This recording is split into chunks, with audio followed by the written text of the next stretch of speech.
Billionaire left a $0 tip, but the waitress found a hidden note under the plate. What if a single moment of apparent cruelty could transform into the most beautiful act of kindness you've ever witnessed? Elena Martinez wiped down the last table of her evening shift at Murphy's Diner, her tired hands moving in practiced circles across the worn formica surface. The fluorescent lights hummed overhead, casting their harsh glow on empty coffee cups and crumb-scattered plates.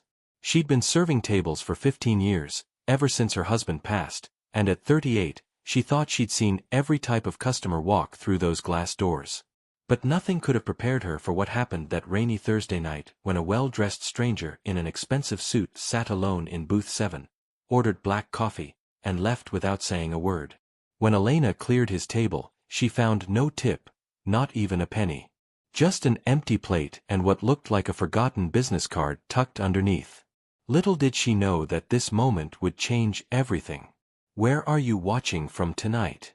Elena had always prided herself on treating every customer with the same warm smile, regardless of how they dressed or what they ordered. Murphy's Diner wasn't fancy. Red vinyl booths with duct tape patches, a coffee machine that sputtered like an old car, and a menu that hadn't changed since 1987. But it was honest work, and Elena needed every dollar she earned to keep her small apartment and send her teenage daughter Maya to community college. The regulars knew her story, how she'd worked double shifts when Maya was little, how she'd saved every tip to buy school supplies, how she'd never missed a parent-teacher conference despite her exhausting schedule. That evening started like any other. The dinner rush had been particularly busy, with truckers stopping for pie and coffee, families celebrating Little League victories, and elderly couples sharing quiet conversations over meatloaf specials. Elena moved between tables with practiced grace, refilling coffee cups and remembering how customers liked their eggs. Her feet ached in her worn sneakers, but she kept smiling because that's what you did. You treated people with dignity, even when your own was tested. When the stranger entered around 9:30, something felt different. He was younger than most of Elena's customers, maybe 42, with perfectly styled hair and a suit that probably cost more than Elena made in 3 months.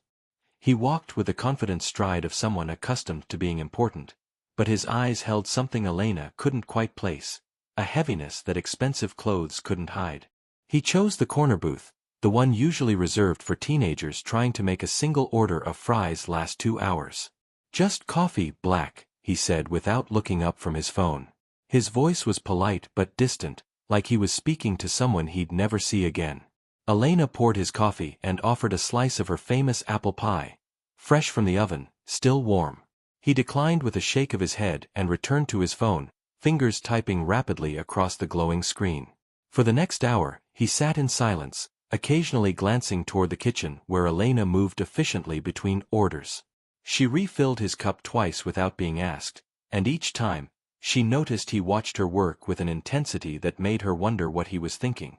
When he finally stood to leave, Elena felt a strange sense of unfinished business, like a conversation that had never quite begun. Elena approached booth 7 with her usual efficiency, stacking the coffee cup and wiping down the table with quick, practiced movements. That's when she noticed it, or rather, didn't notice it. No tip.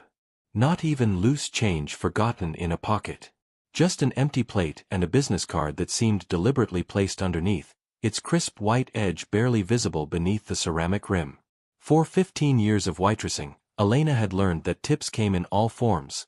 Sometimes generous $20 bills from grateful truckers, sometimes just spare quarters from struggling families, and occasionally nothing at all from customers who'd genuinely forgotten or were facing their own hardships. She'd never taken it personally because everyone had their struggles. But something about this felt different. The man's expensive watch, his perfectly tailored suit, the way he'd spent an hour in her restaurant without ordering food, it all suggested someone who could certainly afford to acknowledge her service. Elena picked up the business card, expecting to find a local company logo or perhaps something the previous customer had dropped. Instead, she found herself staring at elegant gold lettering that read Harrison Enterprises, with a name that made her heart skip, James Harrison, Chief Executive Officer. The name was familiar, though Elena couldn't immediately place where she'd heard it. Harrison Enterprises. Wasn't that the company building the new medical center downtown? The one that had been in the newspapers for bringing hundreds of jobs to their struggling town? Elena's hands trembled slightly as she held the card, wondering why a billionaire would sit in her humble diner for an hour, order nothing but coffee, and leave without even acknowledging her existence. Maya had always taught Elena not to judge people by their bank accounts, but this stung differently. It wasn't about the money, though every dollar mattered when you were working toward your daughter's dream of becoming a nurse. It was about being seen, about having your dignity acknowledged. Elena had served everyone from homeless veterans to visiting politicians with the same respect, and she'd always believed that kindness was a language everyone could speak, regardless of their circumstances. As she walked toward the register to clock out, Elena felt a familiar ache in her chest. The same feeling she'd had when other customers had treated her like she was invisible, like her service meant nothing. But she'd learned long ago that carrying anger only hurts yourself.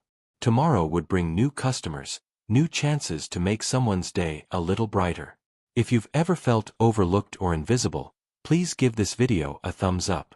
She tucked the business card into her apron pocket, planning to throw it away with the evening's receipts, unaware that this simple piece of paper would soon reveal a truth more beautiful than she could ever imagine. The next morning brought devastating news that shattered Elena's carefully constructed world. Maya's college advisor called to inform them that the scholarship funding had been cut due to budget constraints. Without that financial assistance, Maya's dream of becoming a nurse would have to wait indefinitely. Elena sat in their tiny kitchen, staring at the stack of bills that seemed to multiply overnight. Rent, utilities, Maya's textbooks, and now the looming reality that her daughter's education hung in the balance. The weight of single parenthood pressed down on her shoulders like a familiar burden she'd carried for years. "Mom, it's okay," Maya said, her voice steady despite the tears threatening to spill. "I can work full-time for a year, save up money. My dreams aren't going anywhere." But Elena heard the crack in her daughter's voice, saw the way Maya's shoulders sagged as she spoke. This was the same girl who'd studied until midnight throughout high school, who'd volunteered at the local hospital every weekend, who'd written scholarship essays about wanting to help people the way nurses had helped Elena during her husband's final days in the hospital. Elena pulled the crumpled business card from her apron pocket, where it had remained overnight like a small weight against her hip. James Harrison, the man who could probably buy Maya's entire education with what he spent on lunch. The irony wasn't lost on her. Here was someone with the power to change lives, sitting in her restaurant for an hour, and he couldn't even spare a few dollars to acknowledge her service. The injustice of it all felt overwhelming. How could the world be so divided between those who had everything and those who struggled for the basics? But as Elena held the card, studying the elegant lettering, something nagged at her memory. Harrison Enterprises. She'd heard that name recently, and not just in the newspapers. Where had she seen it? Her neighbor Mrs. Chen had mentioned it last week when they discussed the new medical center. "They're hiring local people," Mrs. Chen had said, and the owner himself supposedly came to town to meet with workers personally. Imagine that, a billionaire who actually cares about regular folks.